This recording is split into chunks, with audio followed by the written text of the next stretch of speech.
جی السلام علیکم سر، کیسے ہیں آپ؟ سر ٹھیک ہیں؟ سر حسن بھائی، آپ سے ایک بات کنفرم کرنی ہے کہ بکری ہیٹ پہ جب آتی ہے اس سے کوئی 2-4 گھنٹے بعد کراس کرا دینی چاہیے، یا پھر کوئی 12 گھنٹے یا کوئی 15 گھنٹے کے بعد اسے کراس کرانا چاہیے؟ کچھ دوست کہتے ہیں جی جب بکری ہیٹ پہ آئے فوراً کراس نہیں کروانی چاہیے، تھوڑی سی ٹھنڈی ہو لینی تھی چاہیے۔ اس بات میں کتنی حقیقت ہے؟ پلیز ذرا اس میں ہماری رہنمائی فرما دیجیے، شکریہ، جزاک اللہ۔ السلام علیکم۔ نہیں بھائی، بات ایسی ہے کہ دیکھیں، اب ہم حساب تو رکھ نہیں سکتے کہ بکری ہیٹ میں کب آئی ہے، کتنے گھنٹے ہو گئے ہیں۔ اب جو ہم گوگل پہ پڑھتے ہیں نا، اس میں اس کا جو ہیٹ کا دورانیہ ہوتا ہے وہ ہوتا ہے 36 گھنٹے۔ اب اس میں کوئی 2 4 5 7 گھنٹے اوپر نیچے ہو سکتے ہیں، اس میں مختلف وجوہات ہو سکتی ہیں۔ تو آپ یہی تصور کریں کہ 36 گھنٹے ہی ہے ایوریج، اوسط جو ہے نا 36 گھنٹے۔ 36 کا کیا مطلب ہے؟ 1.5 دن۔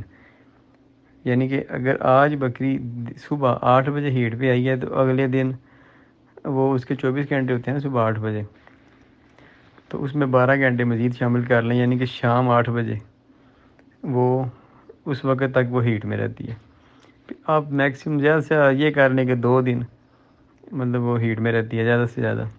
اب ہمیں تو نہیں پتہ چلتا نا، بعض اوقات ہو سکتا ہے کہ جب ہیٹ شروع ہو تو اس وقت وہ سائن نہ شو کرے، سائن شو کرے کوئی 5 7 گھنٹے بعد، 10 گھنٹے بعد، تو اس کے بعد ہمیں پتہ چلے، پھر ہمارے پاس بکرا ہے، اگر نہیں ہے تو ہم ڈھونڈنے تلاش کرنے نکل پڑیں۔ تو یہ اس طرح ممکن نہیں ہے کہ ہم حساب لگاتے پھریں کہ یہ نئی ہیٹ میں آئی یا نہیں آئی۔ باقی اتنا کوئی فرق نہیں پڑتا، دیکھیں جنہوں نے ٹھہرنا ہوتا ہے نا کراس ہو کے، وہ ہیٹ میں آتے ساتھ ہی کراس ہو کے ٹھہر جاتی ہیں۔ جنہوں نے نہیں ٹھہرنا ہوتا وہ ٹھہرتی ہیں، جو مرضی کر لیں۔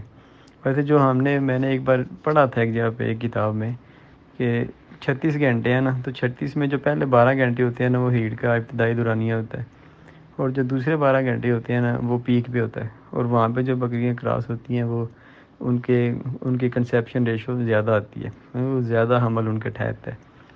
آخری جو 12 گھنٹے ہوتے ہیں نا اس میں وہ ہیٹ ڈکلائن بھی ہوتی ہے، تو اس میں بعض اوقات پھر وہ پریگنینسی ریٹ جو ہے نا، کنسیپشن ریٹ تھوڑا کم ہو جاتا ہے۔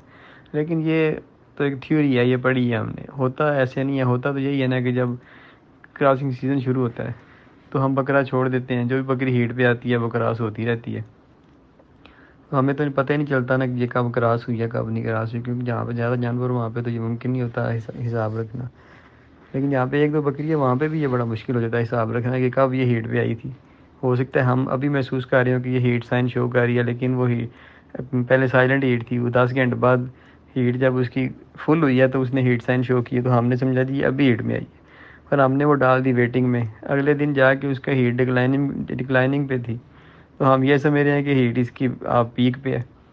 تو اس لیے ممکن نہیں ہے کہ ہم اس چیز کا حساب لگا سکیں، بڑا مشکل ہو جاتا ہے۔ تو جب بھی بکری ہیٹ پہ آئے اس کو کراس کرا دیں، سب سے بہتر بات یہ ہے۔ اگر آپ نے بکرا ساتھ چھوڑ دیا پھر تو جب ہیٹ پہ آئے گی وہ کراس کر دے گا بکرا، لیکن اگر بکری ایک ہے یا بکرے سے کہیں جا کے کراس کروانی ہے تو جب بھی دیکھیں بکری ہیٹ سائن شو کر رہی ہے اسی وقت کراس کروا دیں، اور کراس ہمیشہ ایک ہی بار کروانا چاہیے، بس یہ تسلی کروانی چاہیے کہ کراس ٹھیک ہو۔ مطلب جب بکری کراس کرتا ہے تو پتہ چل جاتا ہے کہ یہ ٹھیک کراس ہوئی ہے کہ نہیں، لیکن کراس ٹھیک ہونی چاہیے۔ کبھی بھی بکری کو دوسری بار کراس نہ کروائیں، اگر ٹھہرنا ہے اس نے تو ایک بار کی کراسنگ میں ہی وہ ٹھہر جائے گی۔